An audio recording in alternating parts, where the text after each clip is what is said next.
छत्रपती शिवाजी महाराज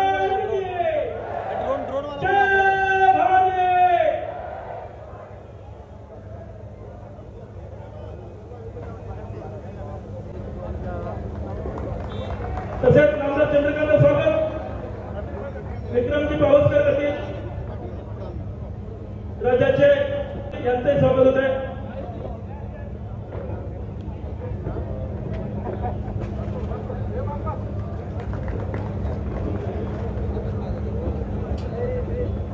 आजच्या सभेचं येऊ नाही करत का अतुल भोसले हो मैं अतुल भोसले होय. आमदार अतुल बाबा भोसले आपला जिंदाबाद साधताय. भारतीय जनता पार्टीचा आजच्या विराट अशा प्रचार सभेच्या निमित्तानं उपस्थित असणारे महाराष्ट्राचे लाडके मुख्यमंत्री आपले सर्वांचे नेते आदरणीय देवाभाऊ, कार्यक्रमाला उपस्थित असणारे आदरणीय चंद्रकांत दादा, आदरणीय सुरेश बाबा, आपले भारतीय जनता पार्टीचे नगर अध्यक्ष पदाचे उमेदवार, कराडचे आपले उमेदवार आदरणीय अण्णाजी पावसकर साहेब, मलकापूरचे आपले नगराध्यक्ष पदाचे उमेदवार आदरणीय तेजस दादा, भारतीय जनता पार्टीचे आणि जनशक्ती आघाडीचे सगळे अधिकृत उमेदवार, सगळे प्रमुख नेते मंडळी, कराडमधून आणि मलकापूरमधून मोठ्या संख्येने उपस्थित असणारे भारतीय जनता पार्टीचे सगळे कार्यकर्ते, माता भगिनी, तरुण मित्रांनो आणि पत्रकार बांधवांनो, आज या सभेच्या निमित्तानं आदरणीय साहेबांना मी सांगू इच्छितो की साहेब, कराडचं आमच्या क्षेत्रफळ हे 10.51 स्क्वेअर किलोमीटरचं आहे. आमच्या कराडमध्ये 77 किलोमीटरचे रस्ते आहेत. आमच्या कराडमध्ये 87 किलोमीटरचं बंदिस्त गटार आहे. आमच्या कराडमध्ये 170 किलोमीटरचं उघडं गटार आहे.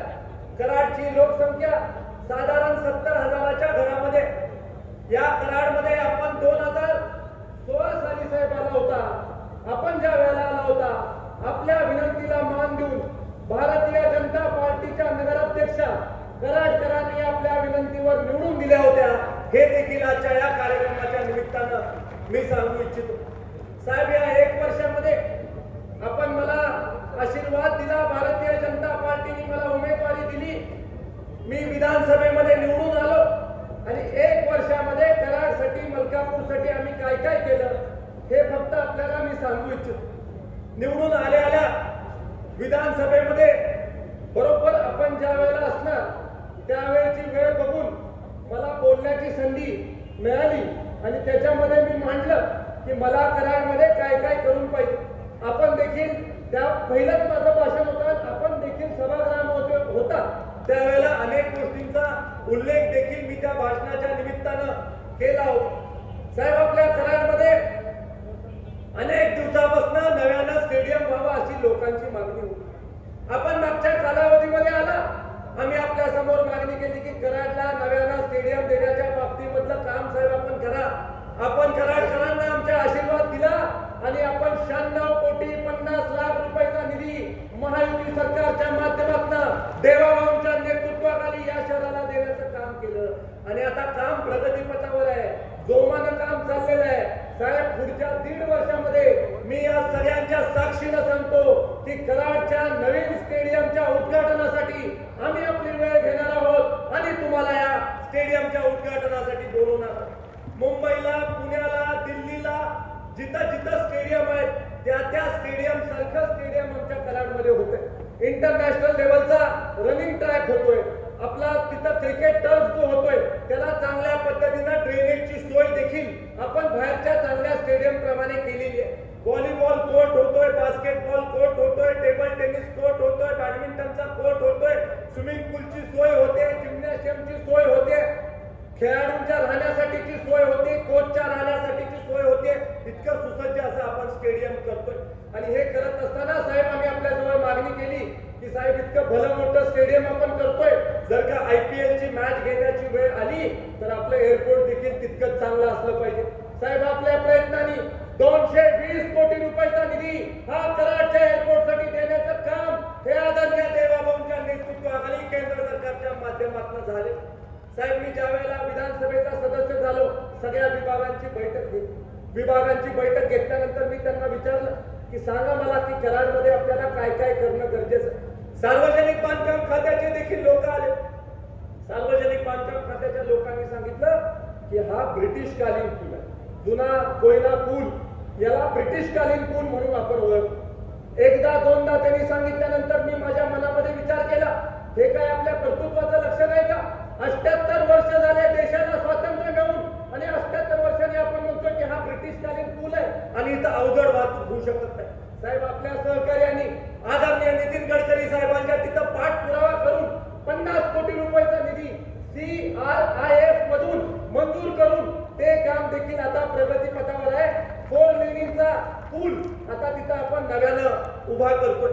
साहेब, कराडमधून इतर उपनगरांना जाणाऱ्या रस्त्याच्या विषयी मी मागणी केली, आपलं पत्र घेतलं आणि परत CRIF मधून 55 कोटी रुपयाचा निधी कराडपासून कोरेगाव, कोडोली पर्यंत, कारव्यापर्यंत जाणाऱ्या रस्त्यावर टाकला आणि हा रस्ता असा होतोय ज्याला सायकलिंग ट्रॅक आहे, ज्याला वॉकिंग ट्रॅक आहे, ज्याला LED लाइटिंग होणार आहे आणि अत्यंत सुसज्ज असा रस्ता हा देखील आपण आपल्या आशीर्वादामुळे हा रस्ता देखील तिथं होऊ शकतो.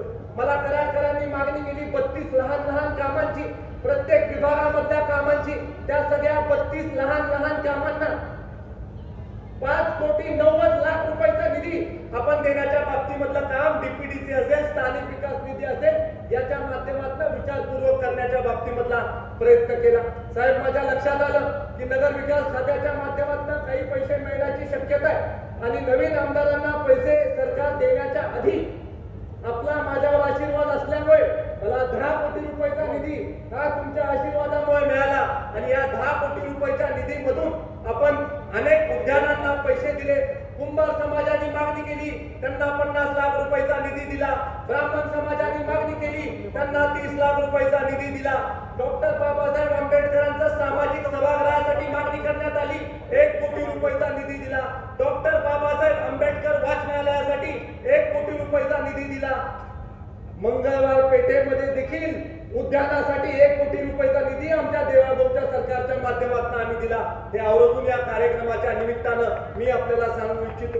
आपले आजचे जे नव्यानं निवडून जाणारे सगळे नगरसेवक आहेत, नगराध्यक्ष आहेत, यांना माझं सांगणं आहे की तुम्ही ज्या इमारतीमध्ये जाणार होता त्या इमारतीची पाहणी आम्ही आधीच केली होती आणि पाहणी केल्यानंतर मला लक्षात आलं की तुम्ही जेवढं कष्ट करून तिथं निवडून जाणार आहे त्या पद्धतीची ती इमारत नाही आणि त्या इमारतीसाठी 3.5 कोटी रुपयाचा निधी हा नगर विकास विभागाच्या विशेष वैशिष्ट्यपूर्ण योजनेच्या माध्यमातून आपण आधीच मंजूर करून दिलेला आहे. जिथं जिथं शक्य आहे तिथं तेवढं काम करण्याच्या बाबतीमधला प्रयत्न आपण केला आणि 1 वर्षामध्ये कराडसाठी 259 कोटी रुपयाचा निधी आज महायुती आणि केंद्र सरकारच्या माध्यमातून आम्ही दिला.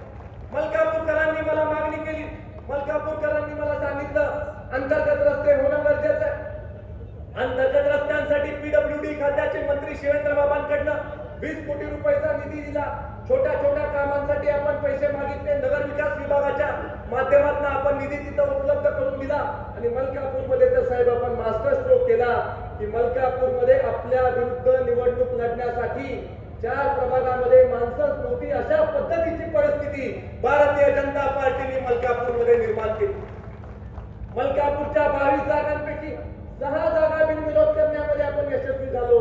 1 जागेच्या बाबतीमध्ये आता कोर्ट केसमुळे परत त्याची प्रक्रिया होणार आहे. राहिलेल्या 17 जागांच्या निवडणुकीमध्ये साहेब मी आपल्याला आश्वासन देतो की आम्ही 22-0 आणि नगराध्यक्ष पदाची सीट 75% मतं घेऊन तिथं निवडून आणणार आणि 23-0 करून आपल्यापर्यंत ते सगळे लोक घेऊन येणार. जे जे लोक विधानसभेला माझ्या बरोबर नव्हते त्या लोकांना आम्ही बरोबर घेतलं. त्या सगळ्या लोकांना सांगितलं की अतुल भोसले व्यक्ती म्हणून काही नाहीये, भारतीय जनता पार्टी आहे, कमळ आहे, माझं काही नाहीये, सगळं आहे ते पक्षाचं आहे आणि मला विरोध केला तरी चालेल पण पक्षामध्ये सामील व्हा, देवाभाऊच्या नेतृत्वाखाली सामील व्हा. त्यांना आपल्या बरोबर साहेब घेतलं, विरोध सगळा मोडीत काढ.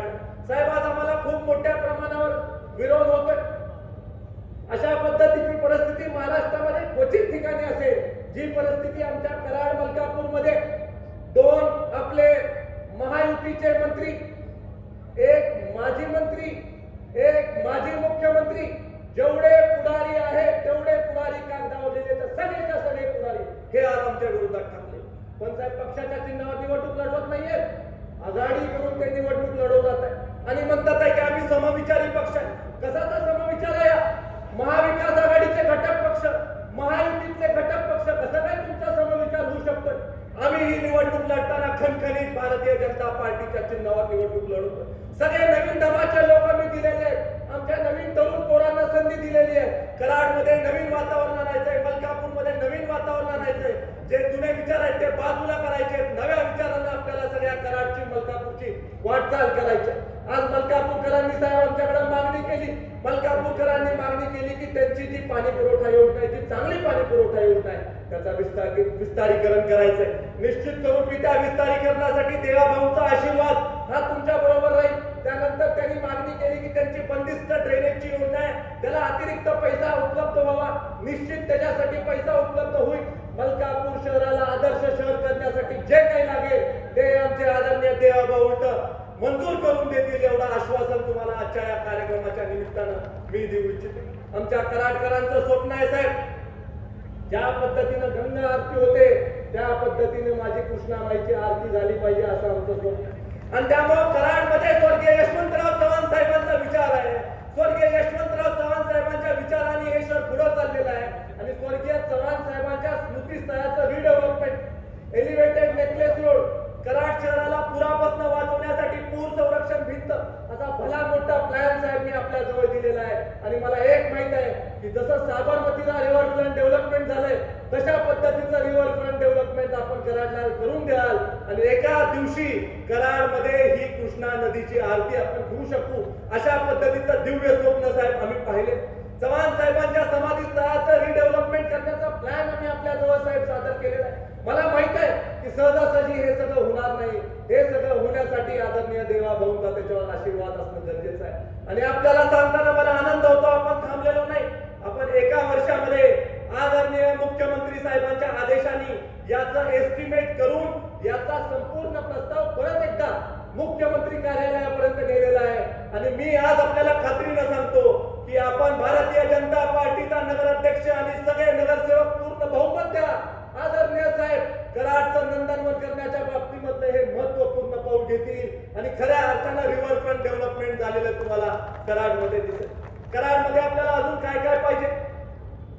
नवीन कोर्टाची आपल्याला इमारत पाहिजे, निश्चित स्वरूपी त्याला पैसे आपण उपलब्ध करून देणार आहे.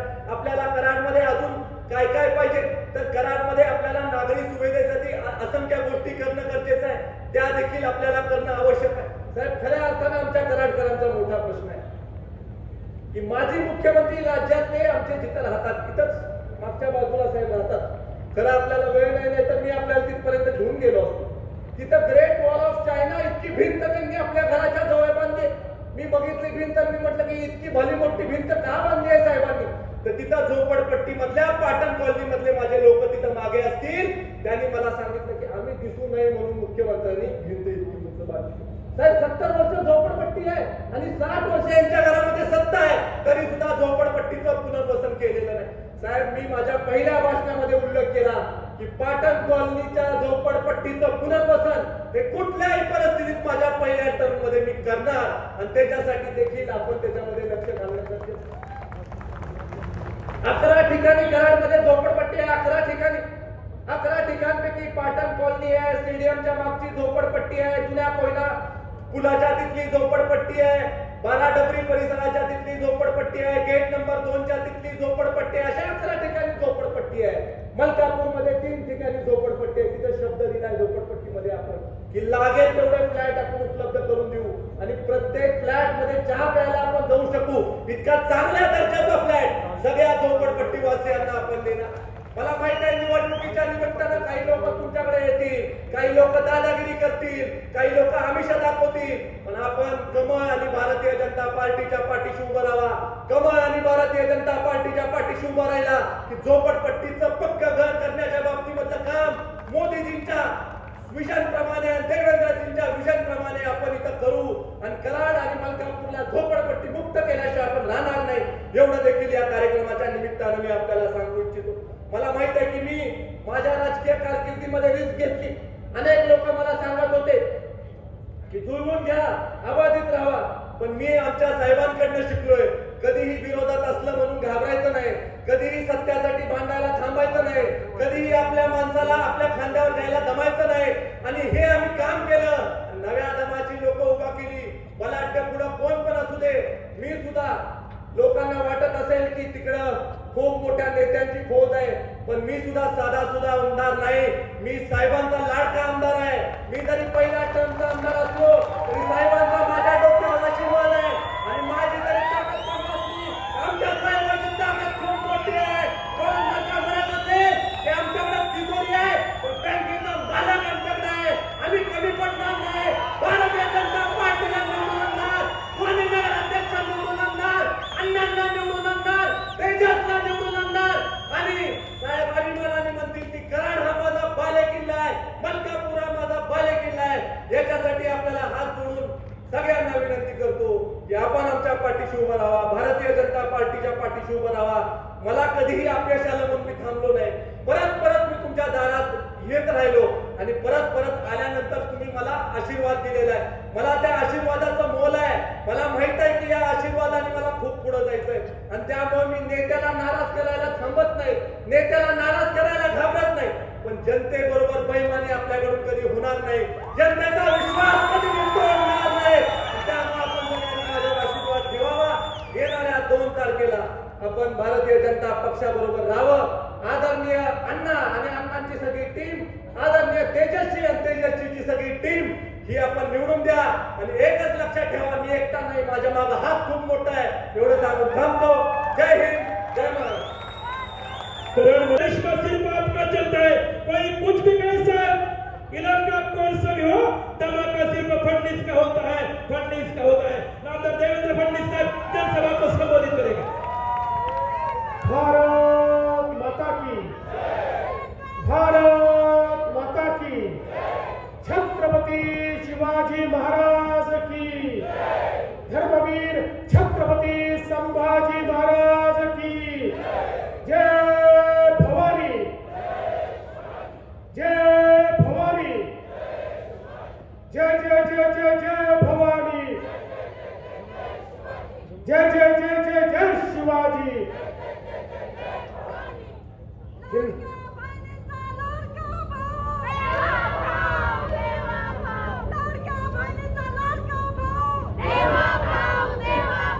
हिंदवी स्वराज्याचे सरसंस्थापक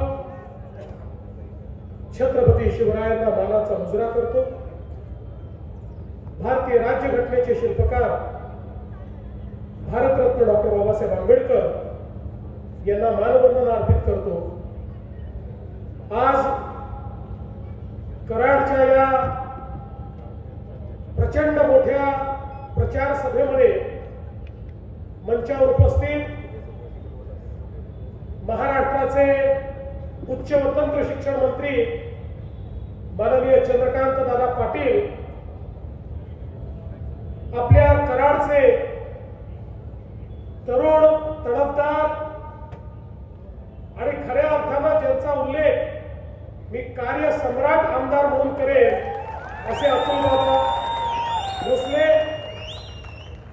या ठिकाणी आपले दुसरे लोकप्रिय आमदार मनोजदादा घोरपडे, भरतनाना पाटील, नीताताई केळकर, डॉक्टर सुरेश बाबा भोसले, मकरंद देशपांडे, सत्यजित पाटणकर, रामकृष्णजी वेताळ, विक्रम पावसकर, आनंदराव पाटील, शारदाताई जाधव, रोहिणीताई शिंदे, नीलमताई येडगे, जगदीशजी जगताप, अरुणजी जाधव, मनोहरजी शिंदे, सुषमाताई लोखंडे, सुहास जगताप, नगराध्यक्ष पदाकरता या कराडचे आपले अतिशय ज्यांना अनुभव आहे असे अनुभवी उमेदवार विनायक अप्पा पावसकर आणि त्याचसोबत मलकापूरचे आपले उमेदवार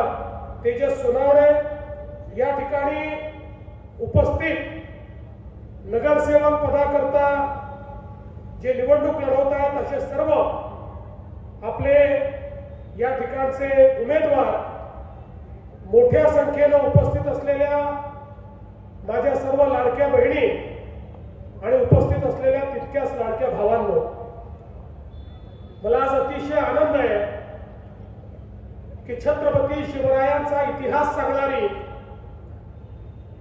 अशा प्रकारची नगरी या कराडमध्ये या ठिकाणी मी पुन्हा एकदा आपल्यामध्ये उपस्थित आहे. नुकतंच बाबांचं भाषण झालं आणि अतिशय सुंदर अशा प्रकारचे विचार बाबांनी आपल्यासमोर मांडले. खरं म्हणजे 2016 साली देखील मी आपल्याला विनंती केली होती की कराडमध्ये आपला नगराध्यक्ष द्या आणि त्यावेळी माझ्या विनंतीला मान देऊन आपण नगराध्यक्ष दिला आणि जो काही काळ आपली सत्ता होती त्या काळामध्ये आपण कराडमध्ये अनेक कामं करण्याचा प्रयत्न केला. बंधू भगिनींनो, ही निवडणूक खऱ्या अर्थानं लोकशाहीचा उत्सव आहे. आपल्या भारताचं जे संविधान आहे या संविधानाने आपल्याला लोकशाहीचे काही अधिकार दिले आहेत. सगळ्यात महत्वाचा अधिकार काही दिला असेल तर या देशातल्या प्रत्येक व्यक्तीला एक मताचा अधिकार हा लोकशाहीने दिलाय.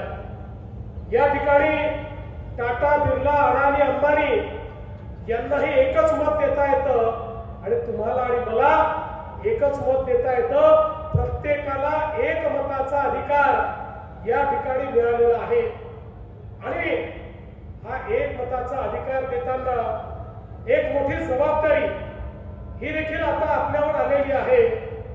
योग्य अशा प्रकारचे लोक निवडण्याची. आपण लोकसभेमध्ये मतदान करून देशाचा प्रधानमंत्री कोण होईल हे ठरवतो. आपण विधानसभेमध्ये मतदान करून राज्याचा मुख्यमंत्री कोण होईल हे ठरवतो आणि आपल्या शहरामध्ये मतदान करून 5 वर्ष आपल्या शहराचं प्रशासन कोण चालवेल याचा निर्णय आपण करत असतो. आणि म्हणून या लोकशाहीच्या उत्सवामध्ये आपल्या सर्वांना अतिशय विचारपूर्वक अशा प्रकारचा निर्णय घेणं हे महत्वाचं आहे. बंधू भगिनींनो, आपण जर बघितलं तर आपला देश स्वतंत्र झाल्यापासून 60-65 वर्ष आपल्या राज्यकर्त्यांच्या माध्यमातून विकासाचं केंद्र हे गाव होतं. राज्यकर्ते म्हणायचे की गावाचा विकास म्हणजे देशाचा विकास आणि ते योग्य होतं, कारण छोट्या छोट्या गावांमध्ये भारत बसला होता. पण त्याच वेळी या भारतामध्ये काही शहरं देखील होती. दुर्दैवाने त्या शहरांकडे राज्यकर्त्यांचं दुर्लक्ष झालं. 60-65 वर्ष केंद्रातलं सरकार असो का राज्यातलं सरकार असो, शहरांकरता केंद्रित अशा प्रकारच्या योजना, व्यवस्था, निधी असं कधीच नियोजन या ठिकाणी करण्यात आलं नाही. परिणाम काय झाला आपण बघा. शेवटी गावातनं लोक शहराकडे आले. शिक्षण, आरोग्य, रोजगाराकरता, अन्न, वस्त्र, निवाऱ्याकरता त्याच्या संधी आहेत म्हणून लोक शहराकडे आले. आणि शहराकडे आल्यानंतर अवस्था अशी झाली की आल्यानंतर लोकांना राहायला जागा नव्हती. त्यामुळे लोकांनी अतिक्रमण केले, झोपडपट्ट्या तयार झाल्या. जिथे ज्याला जशी जागा मिळेल तसा तो राहू लागला. त्यामुळे शहरातलं घनत्व त्या ठिकाणी मोठं झालं. मग लोकसंख्या वाढली तर पिण्याच्या पाण्याच्या समस्या तयार झाल्या. लोकसंख्या वाढली तर मग या ठिकाणी नाल्या काढून त्या नाल्यांच्या माध्यमातून मैलाचं पाणी त्या ठिकाणी व्हायला लागलं. त्या सांडपाण्यामुळे त्या ठिकाणी रोगराई पसरायला लागली, मच्छर तयार झाले, त्या ठिकाणी वासाचं साम्राज्य तयार झालं. आणि हेच घाणेरडं पाणी आपल्या विहिरींमध्ये जायला लागलं, आपल्या नाल्यांमध्ये, नदीमध्ये, आपल्या तलावांमध्ये जायला लागलं. परिणाम असा झाला की एक प्रकारे जे आपलं जीवनमान आहे ते खाली खाली होत गेलं. आणि मग त्याच वेळी इतक्या मोठ्या प्रमाणात लोकसंख्या वाढायला लागली पण कचऱ्याच्या संदर्भात कुठली योजना नव्हती. आणि म्हणून ठिकठिकाणी कचऱ्याचे ढीग जमा झाले. आणि मग एखादी जागा शोधायची, त्या ठिकाणी सगळा कचरा डंप करायचा आणि त्या जागेतून वेगवेगळ्या प्रकारचे वास, त्या जागेतून वेगवेगळ्या प्रकारचे गॅसेस, अशा पद्धतीनं आपलं प्रदूषण, आपली हवा या ठिकाणी खराब करण्याचं काम या सगळ्या शहरांमध्ये होत होतं. आणि म्हणून शहरीकरण सातत्याने वाढत होतं पण त्या शहरीकरणाकडे लक्ष देणारं कोणीच नव्हतं. आपण जर आपल्या महाराष्ट्राचा विचार केला तर महाराष्ट्रामध्ये 6.5 कोटी लोक 40,000 गावांमध्ये राहतात. आणि तेवढेच 6.5 कोटी लोक कराड सारख्या 400 शहरांमध्ये राहतात. म्हणजे अर्धी लोकसंख्या 40,000 गावांमध्ये आणि अर्धी लोकसंख्या 400 शहरांमध्ये राहते. या 400 शहरांमध्ये शिक्षण, आरोग्याच्या संधी आहेत. या 400 शहरांमध्ये रोजगाराच्या संधी आहेत. पण त्या ठिकाणी लोकांचं जीवनमान सुधारण्याकरता 60-65 वर्ष कुठल्याही योजना झाल्या नाही. देशामध्ये पहिल्यांदा प्रधानमंत्री म्हणून मोदीजींनी शपथ घेतली आणि पंतप्रधान झाल्यानंतर मोदीजींनी सांगितलं भारत जसा गावात राहतो तसेच भारतीय शहरात देखील राहतात. आणि म्हणून मोदीजींनी सांगितलं शहरांचा विकास करावा लागेल, गावांसोबत शहरांकडे लक्ष द्यावं लागेल. देशाचा 65% GDP हा शहरामध्ये तयार होतो. या ठिकाणी वस्तू सेवांची निर्मिती, शिक्षण, आरोग्याच्या संधी, रोजगाराच्या संधी या शहरांमध्ये आहेत. त्यामुळे शहरी जीवन जोपर्यंत आपण बदलणार नाही, शहरात राहणारा गरीब, शहरात राहणारा मध्यमवर्गीय याला जोपर्यंत आपण सोयी देणार नाही तोपर्यंत खऱ्या अर्थानं आपण त्याचं जीवन बदलू शकत नाही. आणि म्हणून पहिल्यांदा आपल्या देशामध्ये शहरांकरता योजना तयार करण्याचा निर्णय मोदीजींनी घेतला. आणि मग स्मार्ट सिटीची योजना, अमृत शहराची योजना, स्वच्छ भारत शहराची योजना, प्रधानमंत्री आवास योजना शहरी, अशा अनेक योजना मोदीजींनी तयार केल्या.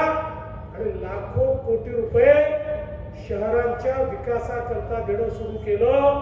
आज आपण पाहतोय एकट्या महाराष्ट्राला मोदीजींनी अमृत योजनेच्या माध्यमातून 50,000 कोटी रुपये आपल्या शहरांचं चित्र बदलण्याकरता या ठिकाणी दिले. आज प्रत्येक शहरामध्ये पिण्याचं पाणी मुबलक मिळालं पाहिजे.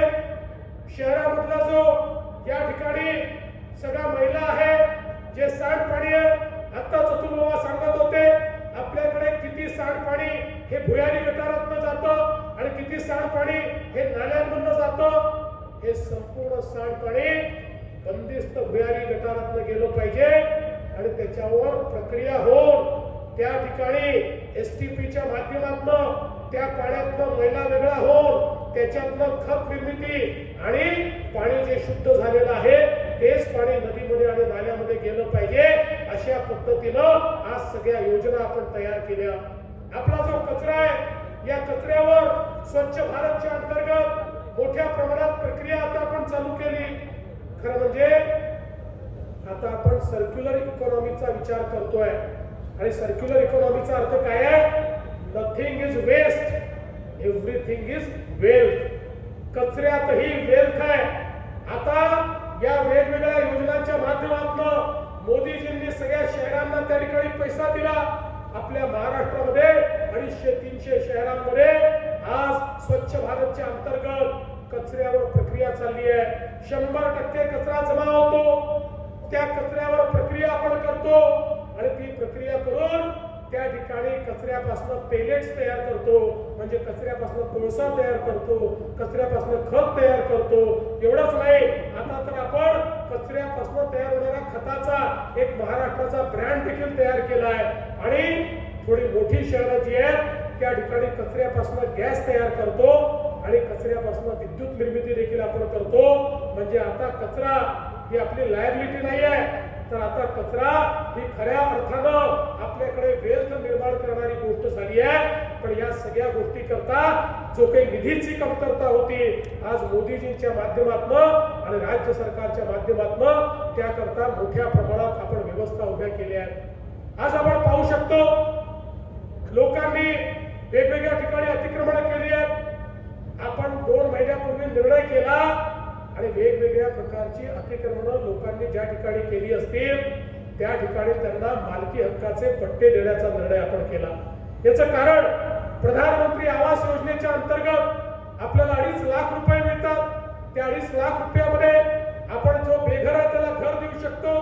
त्या 2.5 लाख रुपयामध्ये आपण झोपडपट्टीत कच्च्या घरात राहणाऱ्याला घर देऊ शकतो, किंवा त्या ठिकाणी त्यांच्याकरता एक चांगली स्कीम तयार करून त्यामध्ये वेगवेगळ्या योजनांतनं सगळ्या प्रकारच्या सोयी उभ्या करून एक चांगली कॉलनी देखील त्यांची तयार करू शकतो. पण याकरता अडचणी होत्या, जागा मिळत नव्हती. आता आपण निर्णय केला, एकीकडे अतिक्रमण जिथे नियमित करता येईल त्या ठिकाणी आपण अतिक्रमण नियमित करतो आहे, आणि ज्या ठिकाणी ते करता येणं शक्य नाही तिथे सरकारची जमीन देऊन त्या ठिकाणी फ्लॅट स्कीमच्या माध्यमातून लोकांना सगळ्या सोयी देण्याचं काम करतोय. त्यामुळे अतुल बाबा तुम्ही चिंता करू नका. तुम्ही पृथ्वीराज बाबांची चिंता केली आहे, त्यांच्या घराजवळच्या झोपडपट्टीची चिंता केली आहे. तुम्ही कराड आणि मलकापूरच्या सगळ्या झोपडपट्टी वासियांना पक्क घर देण्याची चिंता केली आहे. तुम्ही चिंता करू नका, तुमच्या पाठीशी मी उभा आहे. तुमचं हे स्वप्न मोदीजींच्या प्रधानमंत्री आवास योजनेतनं पूर्ण करण्याचं वचन मी या ठिकाणून देऊन जातोय. या कराड आणि मलकापूरमध्ये कोणालाही झोपडीत राहू द्यायचं नाही, अशा प्रकारचा आज आपला सगळ्यांचा मानस आहे.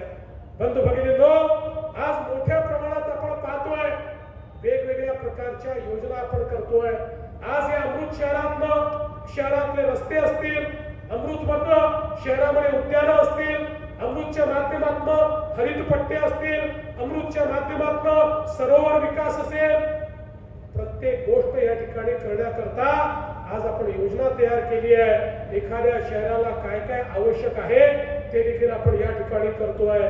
आणि बंधू भगिनींनो, एवढंच नाही तर आता मोदीजींनी त्या ठिकाणी आपल्याला योजना दिली आहे, आयुष्यमान योजना. त्या आयुष्यमान योजनेच्या अंतर्गत प्रत्येक शहरामध्ये आयुष्यमान हॉस्पिटल आपल्याला तयार करायचं आहे. तसं तर कृष्णा असल्यामुळे आपल्याला चिंता नाही आहे, पण तरी देखील सगळ्या छोट्या छोट्या शहरांमध्ये त्या ठिकाणी मोफत व्यवस्था आपल्याला उभ्या करायची आहे. आपल्याला माहिती आहे मागच्या काळामध्ये आपण महात्मा फुले जनारोग्य योजना सुरू केली. महात्मा फुले जनारोग्य योजनेमध्ये आपण 5 लाखापर्यंतचा इलाज सगळ्यांना मोफत केला. जात पाहिजे नाही, धर्म पाहायचा नाही, त्याचे कुठलं रेशन कार्ड पाहायचं नाही, त्याचं वय पाहायचं नाही, सगळ्यांना 5 लाखापर्यंतचा इलाज आपण मोफत केला. मला काही लोक भेटले आणि ते असं म्हणाले, साहेब 1300 रोगांकरता तुम्ही 5 लाखाचा मोफत इलाज दिलाय, पण तुमच्या पॅकेजमध्ये अनेक असे रोग नाही आहेत की ज्याच्यामध्ये 3-3, 4-4 लाख रुपये खर्च होता, पण तुमच्या पॅकेजमध्येच ते नसल्यामुळे आम्हाला त्याचा फायदा मिळत नाही. पुन्हा मी सगळे अधिकारी कामाला लावले, अनेक लोकांची त्या ठिकाणी चर्चा केली. जे लोक या क्षेत्रात आहेत अतुल बाबांसारखे, त्यांच्याशी मी चर्चा केली आणि निर्णय केला, आता 1300 नाही 2400 आजाराकरता 5 लाखापर्यंतचा इलाज हा सगळ्यांना आपण मोफत केलेला आहे. आणि 9 आजार तर असे आहेत की ज्या आजारामध्ये 5 लाखाच्या वर 35 लाखापर्यंतचा खर्च राज्य सरकारच्या माध्यमातून देण्याचा निर्णय मी केला. आज शहरातल्या प्रत्येक व्यक्तीला उत्तम आरोग्य मिळालं पाहिजे, आरोग्याच्या सोयी मिळाल्या पाहिजे, अशा प्रकारचा आपला प्रयत्न या ठिकाणी आहे. आणि खऱ्या अर्थानं अतुल बाबांनी तर ज्या प्रकारे या शहराचा विचार केला, त्यांनी जे या ठिकाणी छत्रपती शिवाजी महाराज क्रीडा संकुल ज्यावेळेस ते माझ्याकडे आले आणि म्हणाले क्रीडा संकुल करायचं आहे, अतुल बाबांनी काही म्हटलं की मी नाही म्हणतच नाही. त्यामुळे मी घोषणा करून टाकली. मला वाटलं अतुल बाबा कराड सारख्या ठिकाणी 25 कोटी रुपयाचा आराखडा घेऊन येतील, पण हे महाराज इतके हुशार आहेत, यांनी देशभरातल्या क्रीडा संकुलाचा विचार केला आणि मग स्वतःचे पैसे खर्च केले. एक कोणीतरी देशातला क्रीडा क्षेत्रातला प्रायव्हेट आर्किटेक्ट पकडला, त्याला सांगितलं चांगल्यातलं चांगलं क्रीडा संकुल आमच्या या जागेत कसं बसेल ते बघा, आणि 100 कोटी रुपयाचा आराखडा माझ्याकडे घेऊन आले. पण मी देखील सांगितलं, अरे ज्या क्रीडा संकुलाचं नाव छत्रपती शिवाजी महाराज क्रीडा संकुल आहे ते उत्तमच असलं पाहिजे, आणि म्हणून 96 कोटी रुपये आपण त्याकरता दिले.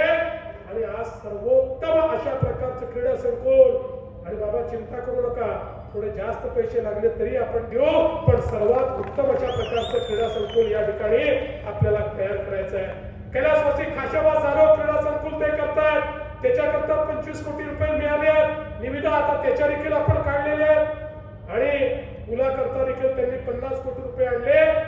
वेगवेगळ्या पंचायत समितीची इमारत असेल, रस्ते असतील, जवळपास वेगवेगळ्या रस्त्यांकरता, कारण जरी ही नगरपालिकेची निवडणूक असली तरी नगरपालिकेच्या लोकांनाही बाहेर जावं लागतं, त्यामुळे सगळीकडचे त्यांच्या मतदारसंघातले जे जोड रस्ते आहेत या रस्त्यांकरता जवळपास 400 कोटी रुपयाचा निधी हा अतुल बाबांनी या ठिकाणी मिळवला, आणि मोठ्या प्रमाणात हा विकासाचं कार्य ते करतायत. आंबेडकर वाचनालय असेल, पाणी पुरवठा योजनेची दुरुस्ती असेल, वेगवेगळी कामं जी त्यांनी केली आहेत, त्या सगळ्या कामांच्या माध्यमातून मोठ्या प्रमाणात एक परिवर्तन या ठिकाणी दिसत आहे. आणि आता त्यांच्या मनामध्ये जे आपलं प्रीती संगम आहे, यशवंतराव चव्हाण साहेबांचं समाधी स्थळ, या समाधी स्थळाचं रिडेव्हलपमेंट झालं पाहिजे, अशा प्रकारचा विचार त्यांनी मांडलाय. यातून बाबा तुमचं अभिनंदन करेन. ज्यांनी महाराष्ट्राचा सुवर्ण कलश आणला त्या यशवंतरावांच्या समाधीचा विचार इतक्या वर्षात पुन्हा कोणी केला नाही. एकदा जे काम झालं त्यानंतर कोणी त्याच्याकडे पाहिलं नाही, पण तुम्ही अतिशय सुंदर त्याचा आराखडा तयार केला, आणि त्यासोबत त्या ठिकाणी कृष्णामाईच्या तीरावर चांगल्या प्रकारे रिव्हर डेव्हलपमेंट झालं पाहिजे, आणि कराड ते विटा हा एलिव्हेटेड हायवे झाला पाहिजे, अशा प्रकारचं एक स्वप्न तुम्ही बघितलेलं आहे. मी तुम्हाला एवढं सांगू इच्छितो, मंजिलें उन्हीं को मिलती है जिनके सपनों में जान होती है, मंजिलें उन्हीं को मिलती है जिनके सपनों में जान होती है. अरे पंख से कुछ नहीं होता, हौसलों से उड़ान होती है. हे काम मोठे एखाद्या नगरपालिकेला झेपणारं काम नाही आहे, पण अतुल बाबा त्या व्यक्तीचं नाव आहे जो मोठे स्वप्न पाहतो, आणि देवा भाऊ त्या व्यक्तीचं नाव आहे जो मोठे स्वप्न पूर्ण करण्याकरता मदत करतो. त्यामुळे चिंता करू नका. या ठिकाणी तुम्हाला हे जे स्मार्ट आणि मॉडेल अशा प्रकारचं करार तयार करायचं आहे, त्याकरता पूर्णपणे तुम्हाला मदत ही राज्य सरकारच्या माध्यमातून निश्चितपणे आपण या ठिकाणी करू. बंधू भगिनींनो, खऱ्या अर्थानं कराडची जी निवडणूक आहे ही निवडणूक यावेळेस एक वेगळ्या प्रकारची निवडणूक होते. मी तर आता गेले 8-10 दिवस वेगवेगळ्या शहरांमध्ये चाललो आहे, त्या ठिकाणी जाऊन भाषण करतो, रोज 5-6 सभा घेतो. मी कुठल्याही सभेमध्ये कोणावर टीका करत नाही, मी कुठल्याही सभेमध्ये कुठल्या पक्षाला ओढत बोलत नाही, कारण माझा पक्का आहे, आपला विश्वास आहे, आपल्या जो विकासाचा कार्यक्रम आहे त्यामुळे आपल्याला काही दुसरं बोलण्याची आवश्यकता नाही. आम्ही काय केलंय आणि काय सांगणार आहोत याच्या आधारावर मी एक सकारात्मक मत आपल्याला मागण्याकरता या ठिकाणी आलो आहे. पण कराडमध्ये अतुल बाबांना चारीकडनं घेरण्याचा प्रयत्न चालू आहे. आपलेही आणि विरोधकही सगळे एक झाले आहेत. सगळ्यांना मिळून वाटतं हे जे उद्धव नेतृत्व आहे हे जास्त मोठं झालं तर कदाचित आपल्याला अडचण होईल, आणि म्हणून अभिमन्यूप्रमाणे त्यांना घेरण्याचं काम चाललंय. पण जसं मी नेहमी सांगतो, आम्ही आधुनिक अभिमन्यू आहोत. अभिमन्यू बिचारा त्या युद्धामध्ये महाभारताच्या त्याला चक्रव्यूहात शिरणं माहिती होतं, पण बाहेर पडणं माहिती नव्हतं. पण प्रभू श्रीकृष्णाच्या आशीर्वादाने आम्हाला बाहेर पडणं देखील माहिती आहे. आणि म्हणून हा जो चक्रव्यूह अतुल बाबाच्या आजूबाजूला तयार केलाय, त्याला भेदून या ठिकाणी अतुल बाबा या करारमध्ये आपला झेंडा लावल्याशिवाय राहणार नाही. पण करारकरांनो, तुम्हालाही मी विनंती करतो, आज अण्णा पावसकरांसारखा एक अनुभवी अशा प्रकारचा उमेदवार, आज तेजस सोनवणे यांचा सारखा मलकापूरचा उमेदवार, यासारखे उमेदवार आपण दिले आहेत. आणि जे आपले नगरसेवक पदाचे उमेदवार आहेत, मला अतुल बाबा तुमचं अभिनंदन करायचं आहे. सगळे जनतेतले उमेदवार तुम्ही दिले, सामान्य घरचे, सर्वसामान्यांमध्ये वावरणारे अशा प्रकारचे उमेदवार तुम्ही दिले आहेत. आणि या उमेदवारांना खऱ्या अर्थानं समाजामध्ये काय केलं पाहिजे याची तळमळ आहे. मी तुम्हाला हीच विनंती करण्याकरता आलो आहे. आता अतुल बाबांसारखं एक नेतृत्व आपल्याला लाभलेलं आहे.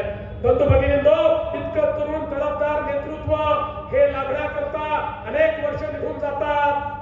खरं म्हणजे मला तर या गोष्टीचा आनंद वाटला असता की पृथ्वीराज बाबा देखील म्हणाले असते की चला आता अतुल बाबांसारखं एक तरुण नेतृत्व करारचं नेतृत्व करताय, मी देखील अतुल बाबा तुम्हाला आशीर्वाद देतो. पण ठीक आहे, त्यांना जे करायचं आहे ते करतील, इतर आमचे मित्रही जे करायचं आहे ते करतील. पण कराडवासियांनो, माझे आता राजकारणामध्ये 30 वर्ष पूर्ण झाले आहेत. राजकारणामध्ये मला भविष्य दिसतं आणि मी अतुल बाबा भोसले मध्ये भविष्य पाहतो.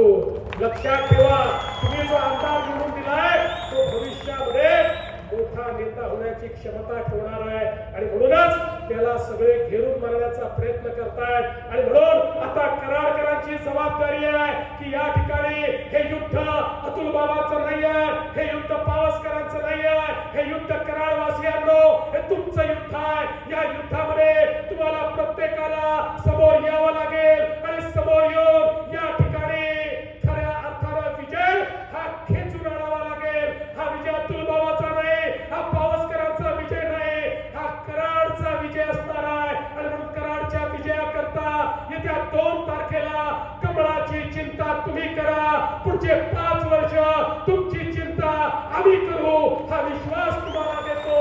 आणि माझ्या लाडक्या बहिणींना सांगतो, लाडक्या बहिणींनो, तुमचा देवा भाऊ जोपर्यंत आहे तोपर्यंत लाडकी बहिणी योजना सुरूच राहील. आणि आता तर लाडक्या बहिणींना आम्ही लखपती दिदी करणार आहोत. त्यामुळे बहिणींच्या हाती भावाचं भवितव्य देऊन मी या ठिकाणून चाललो आहे. माझ्या बहिणींनी आता या ठिकाणी या निवडणुकीची धुरा हाती घ्यायची आहे आणि पुन्हा एकदा एक प्रचंड असा विजय या ठिकाणी प्राप्त करायचा आहे. धन्यवाद. जय हिंद.